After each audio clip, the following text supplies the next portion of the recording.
الحمد لله الذي بنعمته تتم الصالحات. الحمد لله الذي جعل الصلاة عماد الدين وجعلها مراجا للسالكين وجعل قرة عين المصلين، والصلاة والسلام على أشرف الأنبياء والمرسلين وعلى آله وصحبه أجمعين. أما بعد، قال رب اشرح لي صدري ويسر لي أمري واحلل عقدة من لساني يفقهوا قولي. قال ربنا افتح بيننا وبين قومنا بالحق وأنت خير الفاتحين. اللهم ارزقنا فهما وعلما وحكمة والعقل برحمتك يا أرحم الراحمين. رب زدنا علما وارزقنا فهما. اللهم لين وفق وسع لساني قراءة القرآن والحديث والأذكار والأدعية واختار برحمتك يا أرحم الراحمين. وقال الله تعالى في كتابه العظيم: وذكر فإن الذكرى تنفع المؤمنين. Bila peringatan, sungguhnya peringatan itu bermanfaat untuk orang beriman. Alhamdulillah, pertama syukur kita kepada Allah Subhanahu wa ta'ala dan rahmat dan taufik hidayah yang Allah Ta'ala berikan kepada kita sehingga kita dapat meneruskan lagi kuliah kita, hamba kita kepada Allah Subhanahu wa ta'ala. Kita sambung balik iaitu berkaitan adab pergaulan, persaudaraan, itu juga persahabatannya. Itu kita tengok di sana ada hak itu hak meringankan dan tidak memberatkan. Di sana kita sebutlah nampak kita kena, seorang tu kena ada perasaan tidak apatah lagi menyakiti saudara dia. Persahabatan sebab nak jaga maknanya pergaulan tu, persaudaraan, persahabatan dia ada adab dia. Sebab tu dah dikatakan hebat setara mana pun seorang tu kalau dia tidak tahu adab. Sebab itulah dia kata beradab, ilmu tinggi tapi tidak beradab maka tidak pandang. Di sana adab itu penting. Sebab itulah di sini kita tengok lepas apa disebut setengah para salihin kata siapa yang membebani saudaranya dengan perkara yang tak dapat ditanggunginya maka ia telah menganiayai, dia telah zalim saudara dia. Siap siapa yang membebani saudaranya dengan sesuatu yang pernah ia bebani semua itu maka ia telah menyusahkannya. Maksudnya ada hak mudah tapi dia saja nak bagi hak berat. Sebab apa? Sebab dia pernah beban gitu juga, nak bagi rasa juga, niat untuk membebankan. Tak kenalah kalau boleh hak mudah bagi mudah. Itu adab dia. Sebab itulah bab ni setengah kena ambil cara kaitan. Dan siapa yang tidak pernah membebani saudaranya apa-apa pun maka itulah orang yang paling utama dan paling unggul kata dia. Tak beban pun. Tapi di sana kita kena ingat, contoh kalau guru bagi ke muridnya kerja sekian-sekian itu tidak masuk lah. Yang pula dikata ini membebankan murid, menyusahkan murid ni, dikata gitu. Jadi itu tak kena nisbah dikata perbahasan tu. Jadi apa yang kita nak sebut ialah sesuatu perkara tu kita mesti tengok kepada beban tadi. Itu jangan membebannya sehingga menyusahkan dia. Jadi itu banyak sebagai pembetulan kefahaman tadi. berkata disimpul daripada tadi teruras pihak keempat, iaitu jangan sampai dia menyusahkan kawan dia sama sekali sehingga dia merasakan tidak malu dengan kawan tadi, sebagaimana dia tidak malu dengan diri sendiri. Sebab hakikatnya manusia ni ada, dia tak malu pada diri sendiri. Dirinya sendiri tu macam-macam lah. Dia menzalimi dirinya, dia menggunakan anggota-anggota yang Allah Ta'ala beri pada anggota pada tubuh badan dia tu maksiat kepada Allah SWT. Itu menjadi masalah. Begitu juga berkata Sayyidina Ali radhiyallahu anhu, sejelek kawan ialah kawan yang sentiasa memberati kamu dengan perkara yang tak dapat ditanggung, menyebabkan bersikap sebesar. Jadi timbullah macam-macam masalah. Ini yang disebut Sayyidina Ali radhiyallahu anhu. Yang disebut juga hak sebenarnya Allah kata dia yang menyebabkan orang membutuh hubungan antara satu sama lain ialah taklif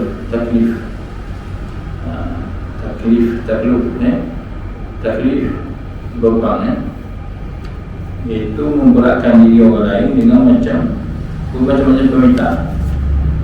Jadi di sana ada taklif, ada bebanan macam hukum syariah yang menghukum taklif itu, hukum yang memberi manfaat untuk diri kita. Maknanya kalaulah bebanan yang datang daripada Quran ataupun syarah hadis, Quran hadis tadi syarah, itu dia tidak dipanggil beban. Adapun beban pada diri kita banyak, sebab seseorang tu membebankan dirinya banyaklah masalah, antaranya penyakit waswas, itu dibeban dirinya. Ada mudah-mudah je tapi dia beban dirinya. Di sana ada para ulama ajar cara-caranya jauh beban tadi. Begitu juga di beban kerana ada pun disebut dirinya tu bermacam-macam maksiat, itu menjadi beban. Dan beban di sini ialah disebut ialah kita minta. Hari itu minta pula gini-gini, jadi beban pada saudaranya. Seorang kawan berjalan kawan, lalu dia memberatkan kawan tu dengan berbagai tanggungan, hari kawan itu pun memutuskan hukumannya. Jadi adalah perbuatan tu, maknanya perbuatan tu iaitu bila dah putus hubungan, ia jadi putuslah hubungan tadi sebab tengok banyak sangat minta ni yang diputuskan nak jauh, tak mau rapat. Ini ada, memang ada yang berlaku. Yang kita ni sebut sebelum ni pun memang ada berlaku. Mana-mana tanya buat apa dah, dah bersaudara, dah rapat dah dengan sekian-sekian, ni sebab ni. Antaranya dengan apa yang disebut dalam kitab ni Allah ni.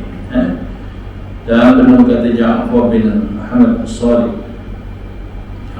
radhiyallahu anhu, berkata dia, jadi Muhammad Ja'far As-Sadiq ini pokok setengah yang dia kata pokok Syiah pun agungkan dia, agungkan sehingga dia masuk dalam senarai imam. Dia kata dia tak ada masalah, bukan sesat macam Sayyidina Ali lah, bukan dia kata Sayyidina Ali sesat sebagainya, dia kata gitu. Tapi orang yang mengagungkan sehingga melebihi Nabi sallallahu alaihi wasallam, dia salah. Jadi katanya sebuah kawan padaku ialah kawan yang suka menyusahkan dirinya kan. Sedangkan aku terpaksa berkira terhadapnya. Itu dikatalah sebab kawan ialah yang suka menyusahkan dirinya kerana dia tak makan lagi, dia ada time kita makan lagi. Gitu. dan boleh kiyah melalui cara-cara ini. Sedangkan aku terpaksa pergi kira terhadapnya. Yang giliran kita, kita berkira dengan dia, tapi dia tak kira. Kadang hak dia nak guna dah tu, hak dia nak beli, dia sanggup. Itu dipanggil sebuah kawan. Dipanggil se-Allah, sebaik-baik. Bukan diletak sini sebuah kawan padaku ialah kawan yang suka menyusahkan dirinya, rasa segan dan bermukawan diri. Sebab apa? Dia sanggup. Ini ada. Jenis orang macam ni ada. Dan dengan kawan pula ialah kawan yang bila aku bersamanya sama seperti aku duduk seorang diri. Jadi hak ni lah apa yang disebut oleh Ja'far Muhammad Shadiq radhiyallahu anhu. Ni kita boleh ambil. Jadi ada jenis kawan jenis kawan gitu. Diri ni tak kisah. Ini yang disebut dan Nabi sallallahu alaihi wasallam, la yu'minu ahadukum hatta yuhibbu nafsi. Tidak beriman seorang itu sehinggalah dia mencintai dirinya saudaranya sebagai dirinya itu. Dan di antara cara lain untuk menenangkan dirinya dan tidak musuh ialah hendaklah ia tiada membantah kawannya dalam melakukan ibadat yang sunat. Perkara ibadat sunat, inilah disebut antara cara-cara lain untuk menenangkan diri dan tiada menyusahkan ialah hendaklah ia tidak membantah kawannya dalam melakukan ibadah sunat. Jadi ibadat sunat ni banyaklah. Jadi bila kita buat ibadat, ada yang sunat, ada yang fardu, ada yang makruh, ada yang batal. Jadi yang batal ni lah puasa, yang makruh tu hampir-hampir, yang disyarat yang tidak galakkan dia, yang sunat ni keistimewaan, yang wajib tu kena buat. Jadi dalam ibadat-ibadat kita sama ada wudu, sembahyang, ada sunat, boleh kita galakkan. Kepada saudara kita benda yang sunat, tak kira sunat itu ibadat dalam sembahyang sunat, apalagi sunat ayahnya, perkara yang disebut semacam sembahyang, apa ibadat yang semacam sembahyang, nisbah kena ada wudu, antaranya sujud tilawah, sujud syukur, sujud sejadah. Sejadah yang malah kena ada semayang, ada semayang. Sujud tilawah, sujud tilawah sama macam sujud sejadah, cuma sujud tilawah sujud yang di luar semayang. Kita tengah baca Quran, temu dekat ayat yang tempat sujud, maka di sana banyak ibadah sunat, maka kita galakkan. Ada sekurang para salaf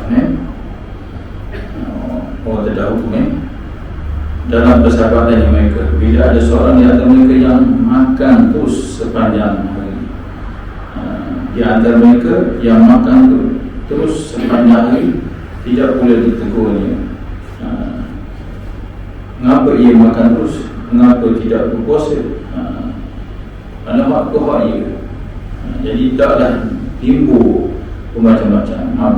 Tak ada puasa ke tak betul, tak ada nikah, tak ada ditanya-tanya. Kerana dia nak jaga persahabatan tadi. Jadi makan tu ibadat. Kalau tidak melampau, maka hukum asasa berubah. Asal halal dia boleh jadi haram bila melampau. Kita sebutlah sebelum ni, dipanggil perbezaan syariah dengan fiqh. Fiqh ia ijtihad, syariah dia mari datang dari dalil yang tak berubah dah. Dipanggil peraturan itu boleh tengok al-farq bain al-fiqh wa syariah. Dan jika yang puasa sepanjang abadan pula, abad pula, tidak juga disuruhnya supaya berbuka puasa atau makan. Ini kalau sini kita buat ibarat, bila ada saudara kita berpuasa di sekian, dia pergilah kat Yaman tu, kita pun kata buka je lah, puasa nak dia pun, kan? Jadi tidak boleh timbul yang tu, itu dipanggil adat dia. Maknanya tu sekian perkara sunat, peringkat salafus salih itu disebut orang salih, dia buat perkara sunat itu ibarat wajib pada dirinya. Maknanya tidaklah sampai melibatkan orang lain. Maksudnya bila perkara sunat bertemu dengan perkara wajib, dia akan mendahului yang wajib. Selesai dia buat perkara sunat, dia membuat sunat, dia pun terpaksa begitu orang orang lemah ke sebagainya, nyawa selamat nyamuk, kita pun dahaga memerlukan air, tenaga kita sebagainya, kita bukalah puasa solat tadi. Maka sebab apa kita nak mendahului ini? Kalau kita belajar tajwid pun kita kena mendahului mana yang wajib. Contoh biasa orang sebut mak wajib dengan mak jahil, wajib kena panjang, harus begitulah. Nak buat 2, nak buat 4, buat 5. Kalau yang wajib 4, ada 2 lah, 4, 5, 6. Ini disebut. Dan dipesan kepada kita supaya jangan supaya berbuka puasa atau makan. Jika ada yang tidur sepanjang malam, tidak ada yang membantah atau menyuruh bangun. Ini akhlak. Bangun, maksudnya dia tengok saudara dia tidur, dia paksa bangun sekian, tak ada sampai tahap tu. Mana nak jaganya persaudaraan tadi. Ini penting. Maka dia ibadahlah. Kalau dia nak keluar sekali, 2 kali, lah. Ni tak siapa ke anak sembuh hari contohnya, keluar sebagainya. Maka tidak sampai tahap tu. Boleh kabur pula esok, lalulah dibaikan, duduklah belajar sebagainya, ataupun dalam musafir, gerok kawan dia dah bangun, gerok dah bangun, tidur sedang, maka dibiarkan, maka tidaklah menyusah dia di situ. Begitu juga jika ada yang bersembahyang sepanjang malam, jadi sembahyang tidak ada yang membangkang kunjungi supaya tidur. Kalau sembahyang nampak lorok dan berhenti lah sembahyang, sedang nak beban sekian-sekian, ibarat pula keluar dari sekian-sekian supaya kawan dia tu tak sembahyang, berhenti, cukup dah, kan? Dia kira mulai, dia dikira ihya, menghidupkan malam dah tu. Dia kira mulai menghidupkan malam dah, ihya. Kita kalau kita kejut dia tidur, kita bukan tak sepek zikir, kira tahu, tengoklah dia buat dalil-dalil yang betul lah. Tapi orang yang nak sembahyang teruskan, taklah dia sampai tahap membangkang dan menyuruh supaya tidur balik. Misal satu disebut ni, keadaan mereka sekalian sama belakang. Di mana mereka berada tidak lebih dan tidak kurang. Ini akhlak para salaf dalam persahabatannya, dijaga hubungan persahabatan tadi. Maka kita ambillah salafus salih atau dahulu macam mana ibadat dia. Ini kalau sebut salah, orang yang salafi dan sebagainya, tambah saya salafi, saya pilih ke Wahabi sebagainya, katanya. Jadi orang soleh dahulu. Kita nak ambil akhlak, nak contoh orang sekarang, payah. Kita nak ambil contoh orang terdahulu, macam mana hubungan dia dekat dengan Allah Subhanahu Wa Taala. Ada pepatah yang berkata, bila tidak ada banyak pengumuman, bila tidak ada banyak kualiti ataupun penting langan dalam persahabatan akan kekal. Bila dalam kita berkawan dengan sahabat tu, dia tak banyak perkara yang boleh menyusahkan seorang tadi, dia akan kekal. Kalau timbullah gini begitu, sudah tentu dia akan kekal. Jadi macam mana nak kekal dalam persahabatan dengan seorang tu? Mesti dengan ilmu adab, adab persaudaraan berkawan tadi. Jadi ajar satu-satu balik. Kita Al-Ghazali rahimahullah ta'ala, satu-satu ajar kita. Kalau nak kekal kawan gini, jangan menyusah dia, jangan beban dia, jangan sekian-sekian. Bukan sunat yang dibuat, jangan pandang lekeh. Teruskan, suruh dia buat. Jangan suruh berhenti, jangan duduk tidur semua tadi. Ini akhlak sebut tadi. Dan bila bantuan itu senang diperolehi dari seorang kawan, tentulah kasih sayang antaranya akan banyak. Jadi satu, bila kita minta bantuan dengan saudara kita, kawan kita, sahabat kita, sebagainya, mudah. Ini pun akan kekal. Ini panggil cara, dipanggil cara untuk kekal sahabat ataupun kedua. Nak kawan lama kan, dia minta tolong kita, kita tolong sekadar kita mampu, tolong. Bila kita dah mampu, media sekarang jadi setengah tu dia terbalik. Bila giliran orang dengan kita nak cepat tolong. Dia kata nanti saya hantar, kita nak ikut orang tolong. Bila sampai giliran dia, kita panas situ.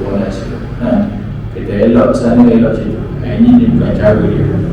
Ini dia tidak akan jadi kepanjangan. Jadi kata Rasulullah rahimahullah ta'ala, bila bantuan itu senang diperolehi, mudah nak minta tolong apa-apa dengan seorang kawan tadi, tentulah kasih saya tadi akan kekal. Kita rasa macam hutang budi, kita rasa berterima kasih. Ini disebut. Dan setengah orang berkata, jika seorang bebas melakukan empat perkara ikut jalan umum saudaranya, maka telah sempurnalah kemesraan antara mereka. Iaitu bebas makan bersama di rumah. Ini memang tahap tinggi lah. Dia makan bebas, makan bersamanya di rumahnya, makan sekali. Dia ada adab lah. Dia kawan dia tak ada lah, mari juga. Siapa bebas dengan isteri, kawan dan sebagainya, pergaulan, itu jadi lain pula. Ini dia timbul hukum, hukum lain. Ikhtilaf, kena jaga-jaga. Begitu juga bebas membuang air kecil atau besar itu. Datang tak sekejap, kecil sekejap, itu kemesraan. Ada setengah tu, sedar dulu. Ini ada disebut setengah orang kata. Bebas sembahyang, ada tuan Allah nak sembahyang tidak. Bebas tidur, tidur sekejap. Ini kemesraan. Tapi kalau ada berkaitan-berkaitan yang menghalang, boleh membawa pada haram, tak boleh lah. Tapi nak kabarnya di sini ialah bebas tempat ni, maka kata Musa rahimahullah dalam kitab ni menandaskan seorang yang berkata tadi, maka telah sempurnalah kemesraan tadi. Jadi dalam persahabatan tu kita nak mesra lah, nak ada kemesraan. tak ada jaga sangat. Kita setengah kita berkawan. Kita berkawan bermacam-macam kawan. Ada kawan ni, ada kawan tu, ada kawan ni. Okey kan? Sama je. Cina, Melayu, Togo, kulit Jawa, Aswak semua tu. Orang berlaku Subah semua. Ada yang terlalu menjaga. Maka tak boleh nak kawan. Ada orang yang jenis mesra. Ini budak. Dia menjaga. Dia bagi kata standard. Jaga keadaan dia tu. Rasa macam nak padam kawan-kawan ni. Tak kena. Maka hak ni memang tak mesra lah. Jadi hak je ni dia setengah orang kata biasa orang cerdik-cerdik lah. Hak cerdik-cerdik dia tak sombong.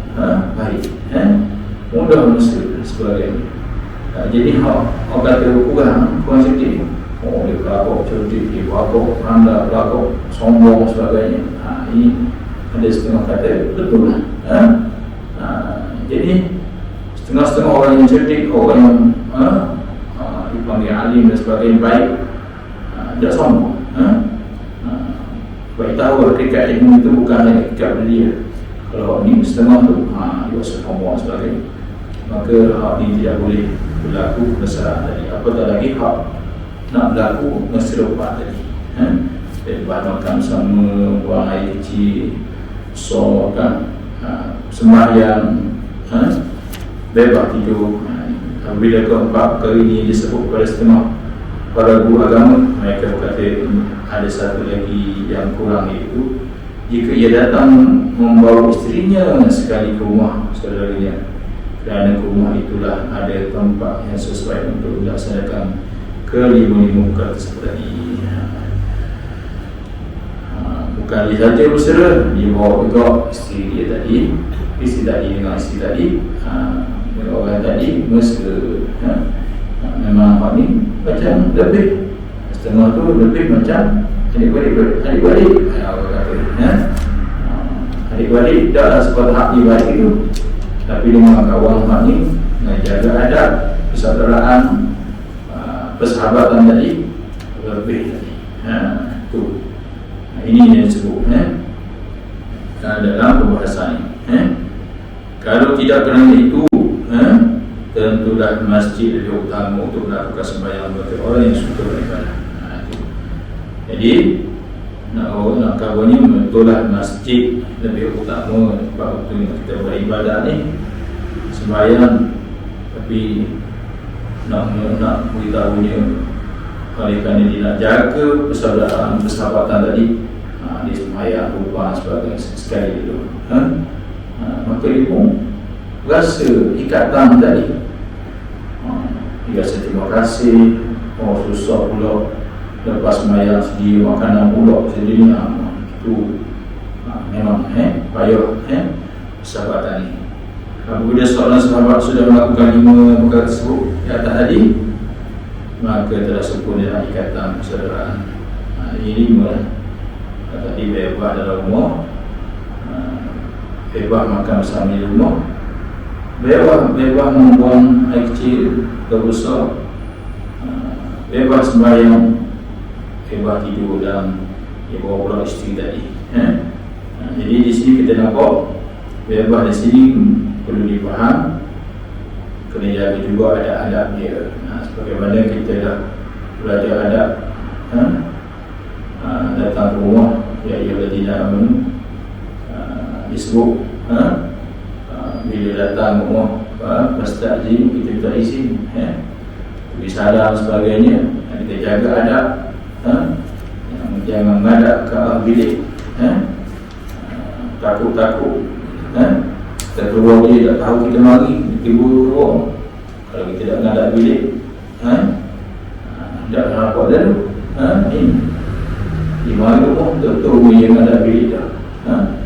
Kalau dia tidur itu menghadap, apa ni, ada anak, tak pakai apa-apa keluar contoh, aurat situ menghadap dia tu. Dan disebut itulah bila cukup 5 tadi, sempurnalah persahabat tadi, di atas tadi dah ada sahabatnya, maka telah sempurnalah ikatan persaudaraan antara keduanya. dan terangkatlah kekikukan serta keterhasillah ke lampangan hati dan kebebasan tadi. Hati pun ke tak ada lah sangka bukan dan sebagainya. Ini persahabatan dalam kita nak jaga tadi. Orang Arab bila menyambut tamunya menunjukkan sikap yang demikian ketika dia berkata tetamunya marhaban wa ahlan wa sahlan marhaban ahlan semua tadi. Jadi memang tu orang Arab bila dia sambut tetamu memang besar-besaran bukan ramah dia sedia tu, sedia makanan ni, sedia tu. Ini ada dia bukan disebut marhaban wa ahlan wa sahlan. Marhaban artinya kami menyambutmu dengan penuh dengan penuh lapang hati, sukalah sukalah orang nak tetamu hari marhaban masya-Allah perlu pula sebagainya dan lapang tempat. Jadi marhaban tadi ini banyaklah disebut marhaban wa ahlan wa sahlan. Hari ada nisbah lahjah dia, ada nisbah fusha. Jadi bahasa Arab ni banyaklah ada jenis lahjah, ada jenis fusha. Kalau lahjah dia pendek-pendek je, kalau fusha dia panjang-panjang. Kalau cukup halam cukuplah. Kalau kita naik bah sebagainya. Kalau orang yang belajar bahasa Arab ikut fusha, dia akan kata ada junun bika, ada junun bika, pakin tepi, waiting tepi. Kalau dia belajar lahjah itu tempat negara Arab sebagainya, dia tahu kegunaan tadi. Itu ada jam berarti pendek. Jadi ada jam daripada perkataan ada junun bika. Kita nak ada jam ikuti tapi dia faham tak payah ya sahibi ada junun bika. Itulah bos skema juga. Betul lah usaha ni lebih baik tak ada tapi kalau dia sebut ada jam mereka sebut jam saja berada jam bukan jam ni. Jadi ahlan artinya anda akan mendapat semua ahli rumah. Ini pula melaikan kehendakmu atau menghiburkan hatimu. Ini yang kita faham. Kita jalan ke Arab dan sebagainya. Kita pun kita buat cara kita Melayu. Sila Masya Allah. Terima kasih banyak. Biar tetamu tu mari rasa gembira. Makan ikut. Itu biasa lapang hati dia. Dari mana? Dulu mana? Jadi tepat tu kita rasa lapang dan sebagainya. Jadi kalau orang Arab ahlan marhaban ini sehingga anda tidak risau atau cangkung sedap semacam air mana layanan tadi. Sebab itulah kita jemput seorang tetamu ke rumah kita mesti dilayan betul. Kena tengok duduk bawah. Ini adab dia.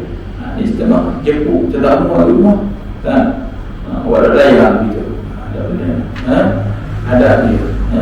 Kalau saya dah ramah ada kena layan. Kena tengok belakang. Jangan sebab kawan yang besar kita layan seorang. Orang ni apapun kita dah tahu dia. Pada apa bila nak balik bersalam ada dia mesti kita layan. Kerana tidak ada beza bainan nas antara manusia bila bertakwa Allah. Mereka takwa Allah Ta'ala tengok takwa tadi. Dia tengok orang ni hebat ke, ada pangkat ke, ada ni ke tak. Itu anda tahu, tanyalah ahli kubur. Tanya ahli kubur, alim lebih alim. Dia tahu semua. Dia tahu semua dah apa yang berlaku di dunia. Azabnya, orang bagi alasan ruginya, semua dia tahu. Cuma tak nak balik nak kabur kita je. Sahlam artinya anda akan mendapati serba seribu, serba serbi mudah. Tak ada. Jadi kita boleh tengok mana dia marhaban wa ahlan wa sahlan. Kan cara Arab sebut begitu, maknanya itulah maksud dia. Tapi kita pun ambil lah, kita nak cakap Arab pun tak boleh. Kita ambil makna dia dulu mana-mana dulu tempat nak benda biar bila tu serba-serbi mudah. Tidak ada sesuatu yang anda hendaki melainkan dikuburkan dan diusaha. Nak benda nak apa tu sangkut atau ada hektar nak kena apa sewa itu. Ini yang dimaksud melainkan dikuburkan diusaha. Dia akan usaha selagi dia dapat. Ini dah yang disebut tetamu.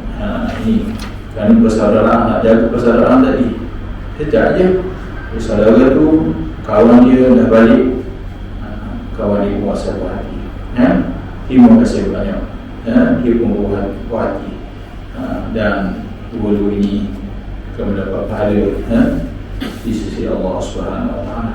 Wallahu a'lam. Bismillahirrahmanirrahim. Alhamdulillah rabbil alamin wa bi'amrika mazidah. Ya Rabbana alhamdu kama yanbaghi jalali wajhika wa 'ala sultanik. Allahumma ij'al jam'ana hadha yawman marhamna wa taqabbal ba'da ma'asum sallallahu alaihi wa sallam. Walhamdulillahi rabbil alamin. Assalamualaikum warahmatullahi wabarakatuh.